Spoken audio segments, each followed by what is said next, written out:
Newsx. Let's get started with breaking news with the top stories this hour.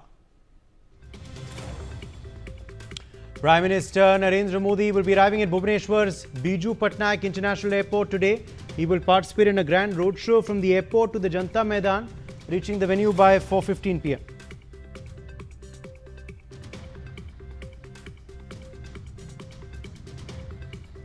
मिलकर बिहार में जंगल राज का सफाया किया है. In fourth visit to Polba in Bihar this year, Prime Minister Narendra Modi inaugurates and lays the foundation stone for multiple development projects for the water, rail and power sectors in the state.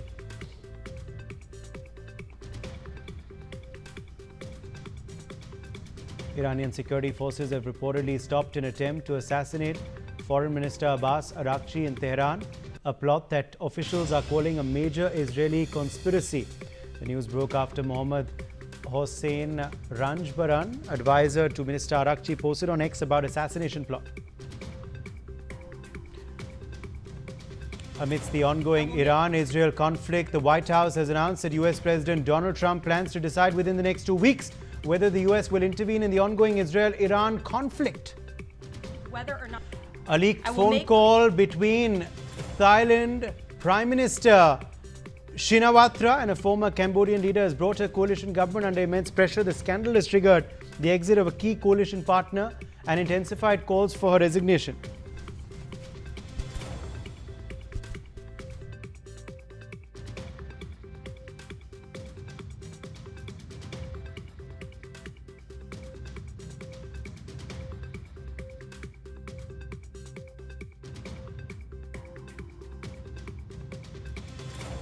An Indian student from Delhi pursuing studies at the University of Calgary in Canada has died. The student has been identified as Tanya Tyagi.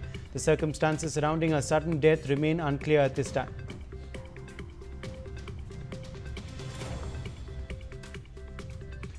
Tensions continue to simmer in conflict hit Manipur as 2 separate incidents of gun violence were reported, leaving an elderly Methi farmer injured and a Kuki woman dead.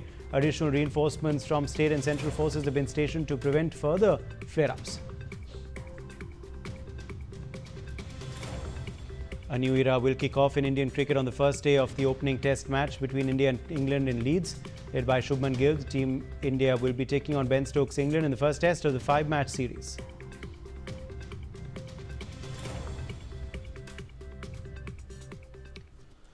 According to a senior Iranian foreign ministry official, an attempt to assassinate Iranian Foreign Minister Abbas Araghchi in Tehran was reportedly foiled by the Iranian intelligence services.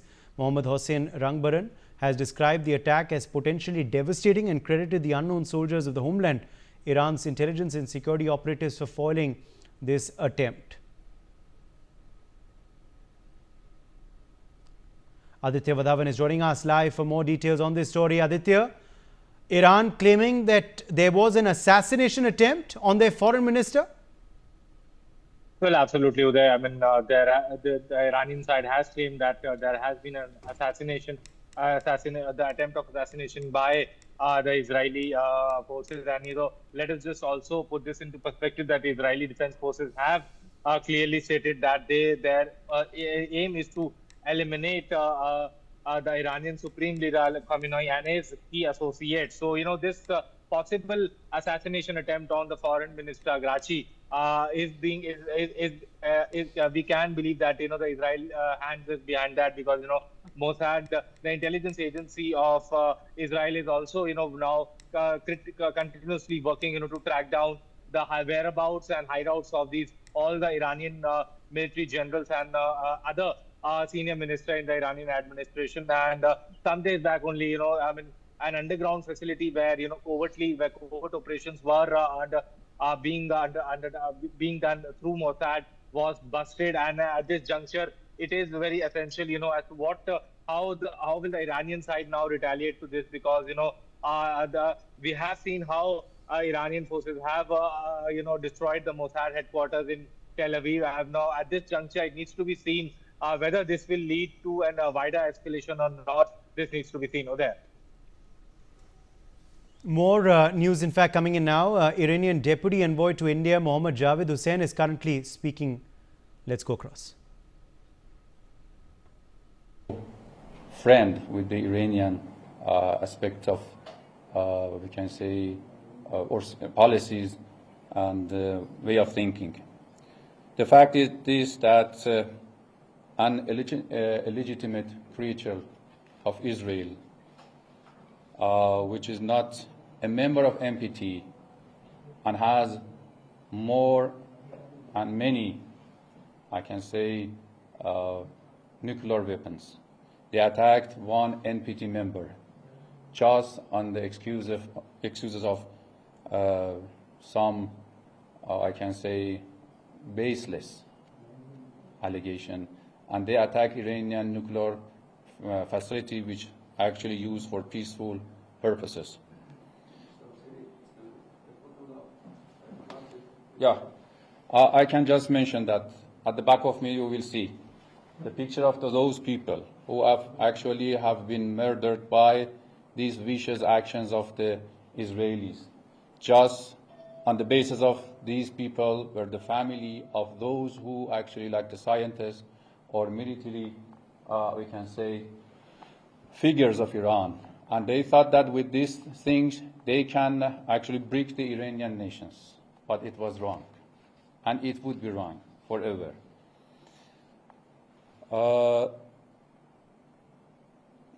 We as a country, we as a free nation, we expect the other free nations and other countries to condemn these vicious actions, these unlawful military attacks against civilians, against the children, women, in order to make them stop this aggression. If we believe, if Israel was condemned and it was hampered during the October invasion, killing of Palestinian people on the excuse of eradicating Hamas or the other groups, it would actually there was no any result or any decision to be made by the Israeli regime to attack a sovereign country like Iran. Of course, this condemnation, it is not just for the Iran. It is just to protect the international law. It is respecting the international organizations. You know that IEA, they confessed that they had no any clue or any information that Iran was going for the actually military purpose for the peace, actually nuclear activities in this program. But this issue brought the IEA credibility under big questions, that they took the side of Israeli in order to wage an unlawful military attack against Iran. The Iranian side has the right to defend itself as it's enshrined in Article 51 of United Nations Charter. And we will continue to defend our people, our country. And we actually continue until this aggression is condemned and stopped by international community. Let me ask you some question. You are the journalists, you are the people who actually are well aware of the situations going around. Okay, how many nuclear weapons Iran has got? 0. How many nuclear weapons has Israel got? 75 to 400. How many countries have been invaded by the Iran? 0. How many countries have been invaded by the Israel? 5.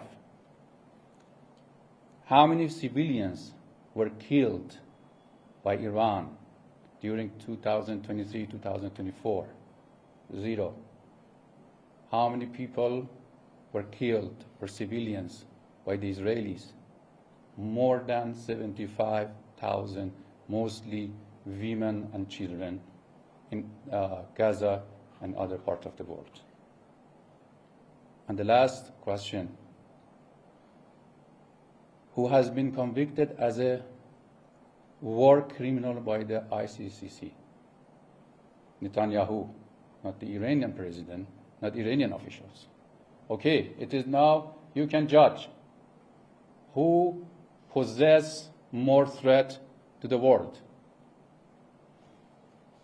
This is the matter that we wanted that you know that we, as an independent country, who actually pay for its independence and will stand on its own feet, we are opposing the abuse of the other countries of some unbaseless excuses to attack or invade the other countries. We are not seeking for the war, but we are not bowing to any pressure, any kind of aggression. And we will stand on our feet to defend our people, our region. You know that Israelis are, their allegation is that they are going to attack the Iranian nuclear facilities, which of course we say it is for the peaceful activities. But what would be the consequences if they succeed? Who will suffer? Just civilians, just the countries. Because of this one, we believe these aggressions should be stopped as soon as possible. It could be done via international joint effort. Those countries like India, who are the voice of the South, the big countries who actually are in favor of peace, they should coordinate and put pressure on Israel. But I think at the first step, they should condemn this action not to be happen in the future. In 1981, when they attacked the Iraqi nuclear reactor, the Security Council passed the resolution 478. They condemned such these actions to attack the nuclear facilities around the world. And they, by the article number 2, they warned and they wanted Israel not to repeat again. You see, even the Israelis government, Israeli officials, they don't respect any regulations, anything, just their own goal, which is the supremacy in the region. And for the supremacy, they will sacrifice and they will kill whatever, whoever is in the way. They just, it is very ridiculous, they will play the role of the victim. They kill the people. Why they will say that we are the victim? It is ridiculous. This is the matter that we believe they cannot do anything more. The Iran is in favor of peace, in favor of, we can say, peace and actually not any more war in the world. And we are accepting, we are welcoming any initiation, but we don't accept anything which is imposed, even if it is peace. As our leader mentioned, that we are not accepting imposed peace. The peace should be based on some basis. This base could be condemnation and stop the aggressor, and make this one not happen in the future. You know that this is a difficult time. We thanked Indian people, Indian figures who actually sympathized with us and who actually supporting. This is the time that I can say those who are actually friend in needs are friend in deeds. We don't forget any country, any government, any nation that they stood beside us to tackle such a disaggregation which has been made by one of the vicious regime in the world. And I thank you for this time to listening to my short speeches. Yes. Hi sir, I'm Siddhant. I have two small questions. First, when it comes to the evacuation of Indian nationals, how is Iranian government helping India? And my second question is, we have seen the Pakistani army chief going to US at a time when Iran, which is its neighbor, has been suffering the attack. So what do you have to say about the Pakistani presence? Because they discuss Iran as well, and there are reports that the American side is keen that Pakistan helps them in whatever plans they are making. Regarding your first question, we are in a close contact with the MEA, Minister of Foreign Affairs in Tehran, and your embassy in Tehran, Indian embassy. Before coming here, I was just actually making the kind of arrangement for safe evacuation of some Indian nationals. To tell you, the first flight will land tonight in the Delhi airport. And there would be more 2 flights we are arranging for the safe passage of Indian who wants to via air or via road to the third countries or directly from Iran to here.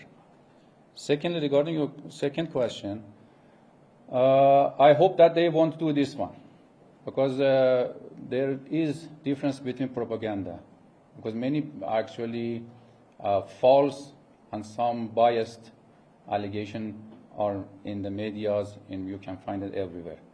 But I hope that Pakistan won't go for that one and stand with Iran against the Israeli aggression. Because the aggression of Israel against Iran, definitely, if it is not stopped, the next one would be another country who will support that Israel. So India distances itself from SCO statement. So how do you see that? You know that according to things that negotiation we had with the Indian officials, the India says we have the stance, which is because they have the both. They say both. They have the good relation with the both countries, Iran and Israel, and they wanted to show their neutrality in between. We have told them it is not a matter of Iran and Israel conflict. It is a matter of aggression against a sovereign country. It is a matter of blatant violation of international law, which should be condemned, no matter who would be the who actually prepared this ground, or they have done it. Regarding SCO, it is actually the decision of the Indian government. I think in the SCO, if they wanted to pass a resolution for adopting and communique at the end, they need some kind of consensus.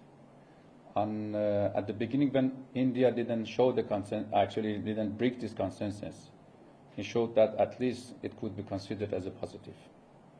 But we expected the India to actually, not for the sake of Iran, for the sake of the international law, to condemn these actions. Yes. So Hasini Heather from the Hindu newspaper, I wanted to ask you, there is a statement by the G7 saying that Iran is the perpetrator of regional destabilization. We've also seen Israel accuse Iran of targeting a hospital in Beersheba. How do you respond to the allegation from these Western countries and Israel in particular that Israel has itself violated the international law? First part of your questions regarding G7. The G7 mostly are the supporter of Israeli. You cannot expect that to condemn it because they believe that Israel is following their policy in the region. I can refer you to the, if I'm not wrong, the German official who mentioned that the Israel will do the dirty job for us. They know and they confess. Definitely they don't condemn their own person or their own country that who's doing the wrong things.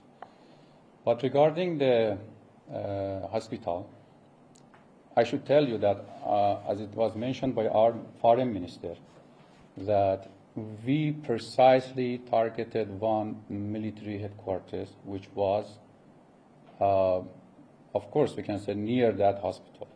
We didn't target the hospital. But the waves of the explosion, they actually caused some damages.